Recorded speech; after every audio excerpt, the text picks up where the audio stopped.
నారా రోహిత్ గారు. Hi hi sir. Hi అండి. చాలా ప్లెజెంట్గా ఉంది టీజర్. Thanks. Congrat sir. నా క్వశ్చన్ ఏంటంటే, అంటే మీరు 5 years నుంచి డైరెక్టర్ గారితో ట్రావెల్ చేస్తున్నా అన్నారు. సో మీ పర్సనల్ ఎక్స్పీరియన్స్లో ఏమైనా ఇందులో ఇంక్లూడ్ చేశారా సీన్స్? మీ ఇన్పుట్స్ ఎంతవరకు ఉంది ఈ కథ డెవలప్ అయ్యేటప్పుడు? పర్సనల్ ఎక్స్పీరియన్స్ లేవు కానీ బట్ సెన్సిబిలిటీస్ అలైనయ్యాయి. బేసిక్గా కొన్ని క్యారెక్టరిస్టిక్ ట్రైట్స్ ఉంటాయి కదా, సో అవి ఆడు కొన్ని రాసుకున్నాడు దాంతో. So I was okay.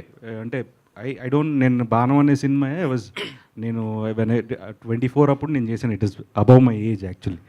But when he said this I was okay. ఇలా హెయిర్కి రంగు వేసుకోవాలి, ఓపెనింగ్ షాట్ అదే అండి మీద అన్నాడు.